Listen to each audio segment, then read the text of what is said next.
Hello students, I am Kauda madam. In last lecture, we had learned our second poem Indian Weavers, which is written by Sarojini Naidu. Today, in this video, we are going to discuss how to write appreciation. Students, remember that there will be a fixed question on appreciation for 4 marks. So, this topic is very important. मुलांना board एक्झाममध्ये appreciation हा topic 4 मार्कासाठी विचारला जाईल. कोणत्याही एका पोएमवर appreciation लिहायचे असेल, त्यामुळे हा टॉपिक अतिशय महत्त्वाचा आहे हे लक्षात घ्या.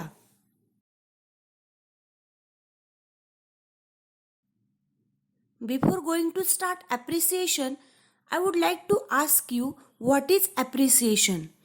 Appreciation means to recognize the good qualities of poem, to understand the poem and enjoy the poem in better way. Appreciation म्हणजे काय? तर ॲप्रिसिएशन म्हणजे कवितेचं भाषा सौंदर्य, कवितेच्या गुड क्वालिटीज रेकग्नाइज करणं आणि कविता एन्जॉय करणं.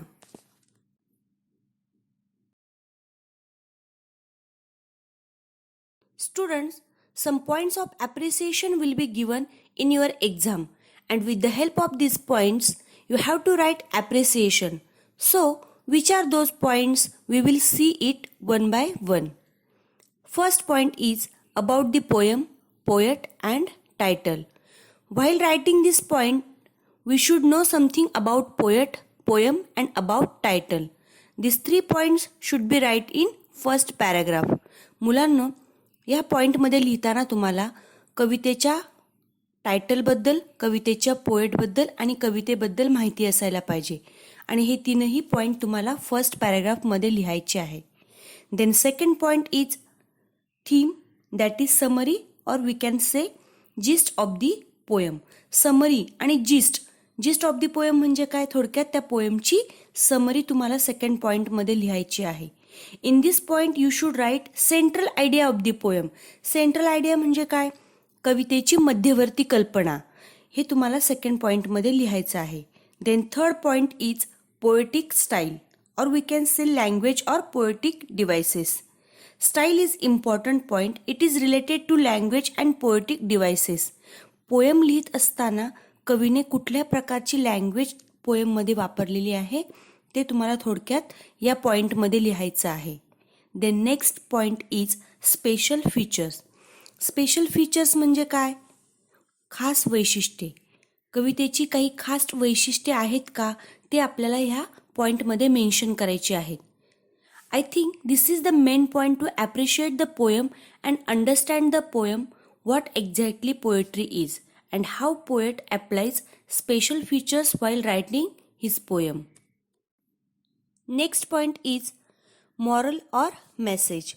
Here in this you should write message or moral of the poem.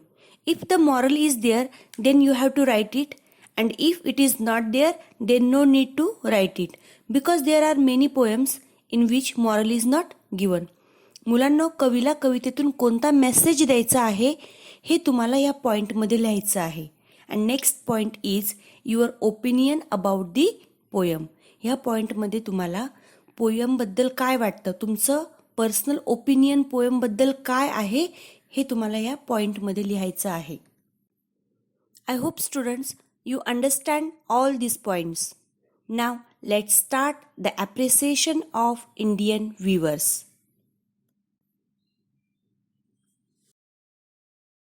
See the first point, title. The title Indian Weavers indicate that the poem is about Indian weavers and the variety of clothes that they have to weave according to occasions or incidents.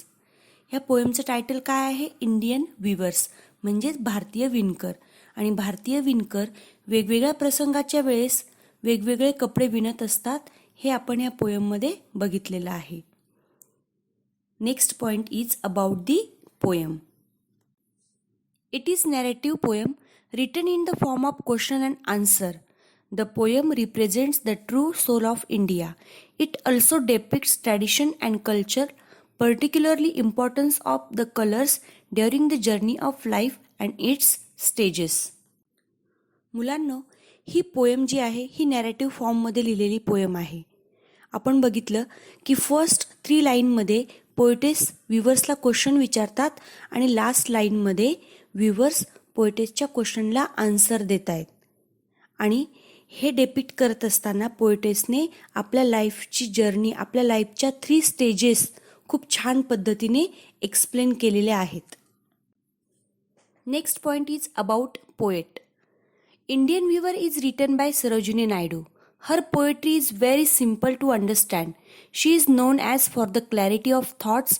She depicts philosophy of life. भारताच्या गान कोकिळा म्हणून ओळखल्या जाणाऱ्या सरोजिनी नायडू यांनी ही poem लिहिलेली आहे. आणि आपण ही पोएम शिकताना बघितले की ही पोएम अतिशय सोप्या आणि सरळ भाषेत लिहिलेली आहे. आपल्या लाईफच्या 3 स्टेजेस, आपल्या लाईफची फिलॉसॉफी अगदी सोप्या आणि सरळ भाषेमध्ये सरोजिनी नायडू यांनी वर्णन केलेली आहे. Next point is theme of the poem. Theme म्हणजे काय? Central idea. कवितेची मध्यवर्ती कल्पना काय आहे हे आपल्याला या पॉईंटमध्ये एक्सप्लेन करायचं आहे. पोएम शिकताना आपण अभ्यासलंय की पोएटेसने आपल्या लाईफच्या 3 स्टेजेस, आपल्या लाईफचे 3 टप्पे 3 वेगवेगळ्या स्टांजांमध्ये वर्णन केलेले आहे. आणि हे वर्णन करत असताना पोएटेसने वेगवेगळे कलर्स आणि दिवसाच्या 3 वेगवेगळ्या वेळा या ठिकाणी खूप छान पद्धतीने एक्सप्लेन केलेला आहे. In this poem the poetess speaks about 3 important stages of life and relates them with the different colors and different parts of day. Birth is the first stage and blue cloth is worn in the morning. Purple and green veils for queen is worn in the evening.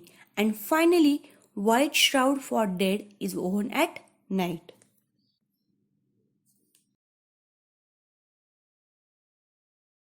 Next point is style. Style means language style, म्हणजे कवितेची भाषाशैली कशी आहे ते आपल्याला ह्या पॉईंटमध्ये explain करायचं आहे. The poetess has used very simple but sweet and rhythmical language. It is written in conversation form.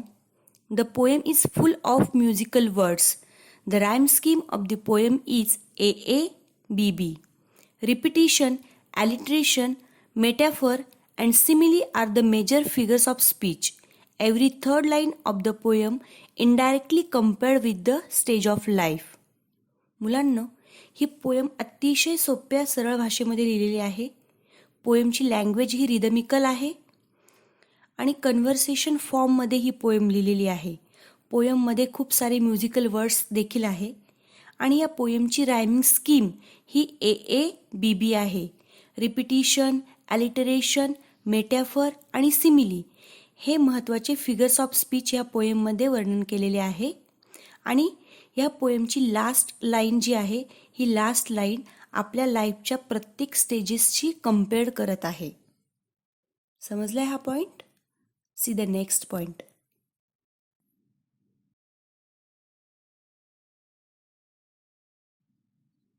Next point is special features. Special features म्हणजे काय? कवितेची खास वैशिष्ट्ये काय आहे हे आपल्याला या पॉईंटमध्ये एक्सप्लेन करायचं आहे. Rhythm, philosophy, symbolism, imagery are the special features of the poem. The poetess has depicted the picture of Indian weavers who weaves tirelessly at different times of the day. This poem has been used as a imagery to describe the 3 stages of human life. मुलांनो, या पोएमची खास वैशिष्ट्य काय आहे? तर पोएटेसने Indian viewers जे आहेत ते कसे टायरलेसली काम करतात हे खूप छान पद्धतीने डेपिक्ट केलेलं आहे. आणि आपल्या लाईफच्या 3 स्टेजेस ज्या आहेत त्या एक्सप्लेन करताना वेगवेगळ्या फिगर्स ऑफ स्पीचचा देखील या ठिकाणी वापर केलेला आहे. हे या पोएमचं खास वैशिष्ट्य आहे, ते आपल्याला या पॉईंटमध्ये एक्सप्लेन करायचं आहे.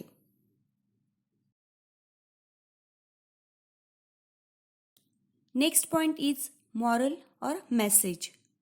या पॉईंटमध्ये आपल्याला कवीला कोणता मेसेज द्यायचा आहे पोएममधून हे एक्सप्लेन करायचं आहे. Students, you know that the poem was written at the time when in India the freedom struggle was going on, and Sarojini Naidu had taken an active part in Indian freedom struggle. she was very much influenced by Mahatma Gandhi and his principle. Through this poem, she is trying to spread the message of using Swadeshi amongst the Indians and boycott the foreign goods. And she also wants to say, whatever is the occasion of our life, sorrow or happiness, we must use of clothes made by Indian weavers. मुलांनो, सरोजिनी नायडू ह्या महात्मा गांधीजींच्या विचाराने प्रेरित झालेल्या आणि भारतीय स्वातंत्र्य लढ्यातल्या ॲक्टिव्ह पार्टिसिपंट म्हणून आपण त्यांना ओळखतो, बरोबर. आणि ह्या पोएममधून सरोजिनी नायडू कोणता मेसेज देऊ इच्छिता? त्या सांगतायत की आपल्या लाईफमध्ये कुठलाही क्षण असू दे, सुखाचा क्षण असू दे किंवा दुःखाचा क्षण असू दे, आपण इंडियन व्ह्युअर्सने विणलेले कपडेच वापरायचे आहेत. आणि हे सांगत असताना त्यांनी स्वदेशीचा पुरस्कार करा आणि परदेशी मालावर बहिष्कार टाका, हा देखील मेसेज ह्या पोएममधून त्यांनी दिलेला आहे.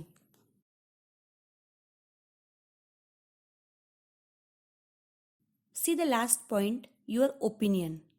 पोएमबद्दल तुमचं पर्सनल ओपिनियन काय आहे हे तुम्हाला या पॉईंटमध्ये एक्सप्लेन करायचं आहे. The poem gives the true picture of the Indian traditions. The poem is highly rhythmical. The words are simple and musical.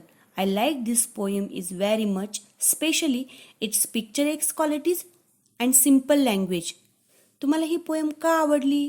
तर पोएममध्ये पोएटेसने इंडियन ट्रॅडिशन्सबद्दल खूप छान एक्सप्लेन केलेलं आहे.